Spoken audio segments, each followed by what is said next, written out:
Welcome back to my channel. Bah, berapa hari gue nggak video panjangnya. Terima kasih buat kalian semua yang sudah subscribe 300 biji ya, OTW 500 biji. Semangat, semangat, semangat, semangat. Nah guys, selamat datang di channel saya, kembali lagi di channelnya Kang Botak Roasting. Nah, gimana, ini adalah channel ya penangkis counter item-item drag sistem dari oposisi. Oke. Nah, kali ini kita kedatangan berita yang menarik nih dari dalam negeri ya. Resmi pemerintah Pak Prabowo ya meluncurkan produksi dan penggunaan B50 BDC 50% dan minyak solar 50% guys. Nah, ini kabar baik ya buat kita ya, karena kita bakal stop impor bahan bakar dari luar ya, namanya impor ya, stop ya. Bahkan kita bakal melakukan ekspor perdana itu langsung ke Singapura. Tuh udah muncul beritanya guys, Singapura teken ya sekian dana untuk biodiesel kita tuh. Jadi ya, welcome to era kejayaan ya. Kalau dulu kalian pernah dengar Lord Rangga ngomong ya, presiden yang akan terpilih berikutnya, presiden ke-8 itu akan mengubah tatanan dunia. Wah, buset dah, gelo mah. Oke, nah sebelumnya ya, karena ada isu ya, tahu aja lah kalian kalau ada program pemerintah yang bagus itu langsung dinyinyirin ya. Ada isu yang muncul guys ya. Pertama gue mau jelasin dulu soal biodiesel ini ya. Jadi biodiesel B50 ini itu bahan bakar yang terdiri campuran 50 biodiesel ya berbasis minyak nabati dan 50% solar diesel guys ya.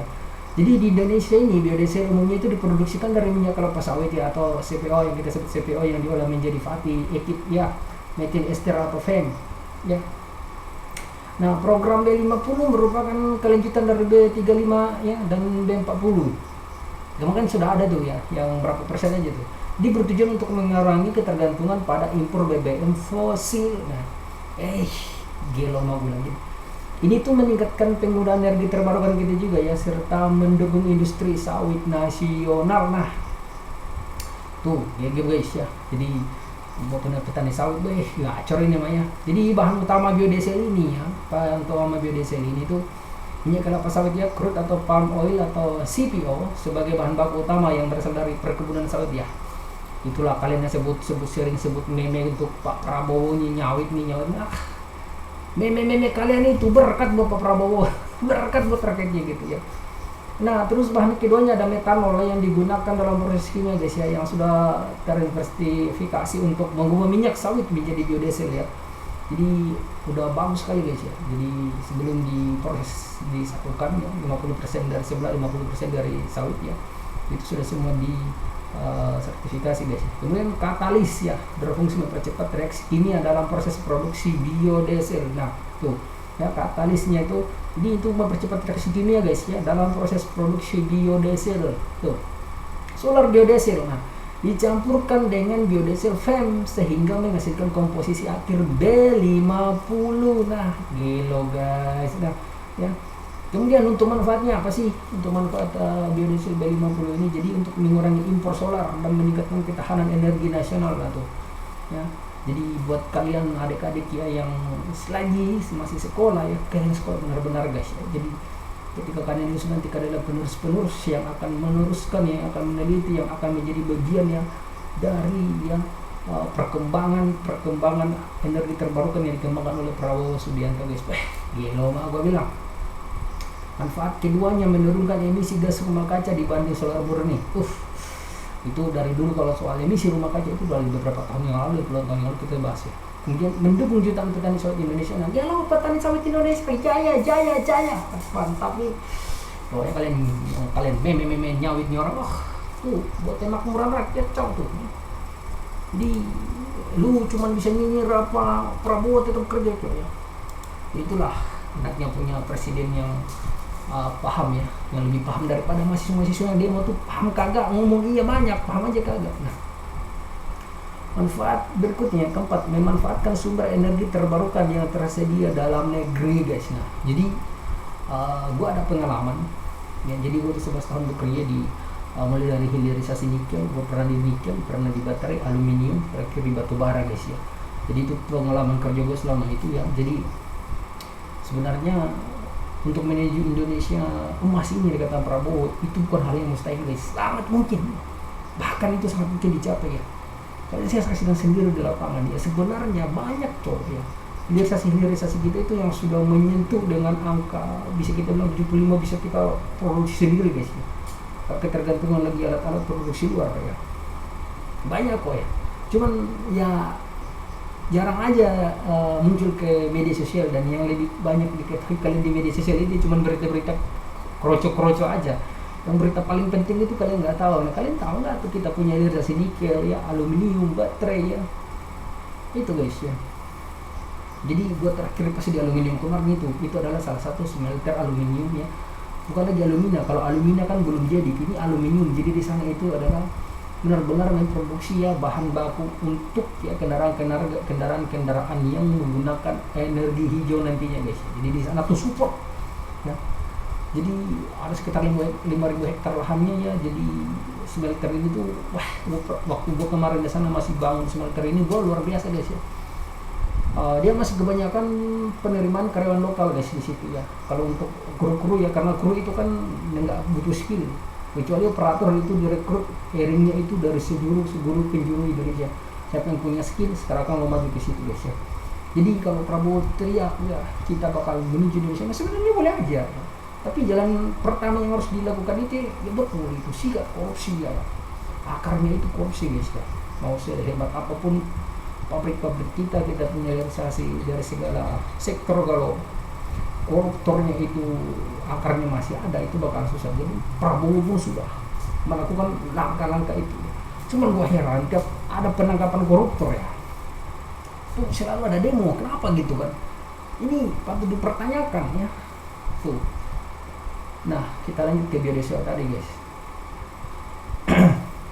Jadi kita sudah dimanfaat kelima. Jadi untuk menstabilkan harga penyerapan produksi sawit nasional, maka saya kira kalian yang orang yang di sawit paham lah. Ya saya nggak terlalu merabat untuk sawit ini karena orang yang di sawit itu lebih paham. Jadi gua jelasin karena gua nggak pernah masuk kerja di perusahaan sawit ya. Gua nggak kayak mahasiswa yang lain yang bukan ranah gua komentarin, gua nggak pernah lakuin, gua nggak pernah lalui, gua komentarin, gua bukan sejenis kayak gitu guys. Kendaraan yang dapat menggunakan biodiesel, nah ini pas muncul di TikTok ya, tuh kocak banget komennya. Apaan tuh biodiesel B50, maksudnya apaan tuh bahan bakar B50, nanti motor gua rusak. Ngakak banget cu. Bocil-bocil busir, lu masih anak kecil tapi udah jadi busir pemerintah ya. Jadi maksudnya jadi busir oposisi ya. Tuh untuk kendaraan-kendaraan yang bisa menggunakan biodiesel B50 ini itu enggak untuk motor cuy ya. Itu standar itu genset diesel ya, kayak traktor ya, alat berat, bus, truk ya, pokoknya pakai yang menggunakan mesin-mesin itu skala berat ya. Kalau mobil bensin sama motor bensinnya lu pakai ini jelas keropos cok, itu bukan buat motor. Untuk komennya di TikTok kocak banget aja ya. Adalah aja itu cara mereka nyerang program pemerintah yang bagus-bagus lah ya. Jadi itu guys ya. Terus untuk harganya ini tuh dipatok di harga 6.800 guys. Wah gila sih, murah cok, murah ya. Kalau 6.800 tuh kalian mungkin ingat tuh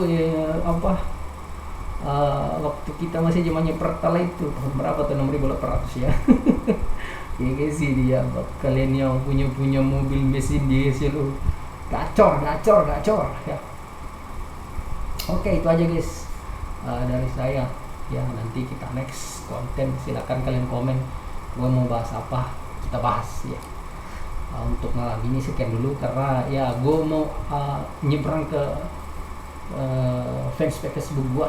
Di sana gua aja bikin animator ya. Hanya gua juga berbagi di YouTube gua, dua ada YouTube gaming, ada YouTube untuk konten edukasi kayak gini. Untuk blog ada Facebook animator, ada juga Facebook Facebook untuk edukasi ya. Jadi saya tuh penyambung lidah untuk mengedukasi masyarakat yang ya skalanya di bawah lah, yang nggak terlalu paham ya. Soalnya kan kalau bahasa yang mengandung sudah kata-kata banyak istilah itu kan susah dipahami ya. Sementara kita masyarakat Indonesia masih kurang akan di situ guys ya. Jadi banyak-banyak membaca ya, banyak-banyak nonton video lengkap, jangan cuma sepotong-sepotong biar kalian juga paham ya.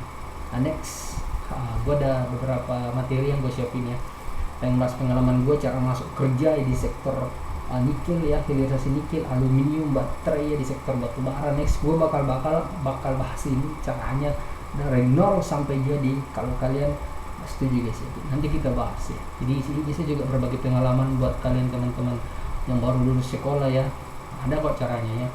Nanti kita bahas sama-sama. Oke, sekian video dari Botak Cross Dibaca. Jangan lupa di subscribe, like, dan dilaporkan, di share. Bye bye.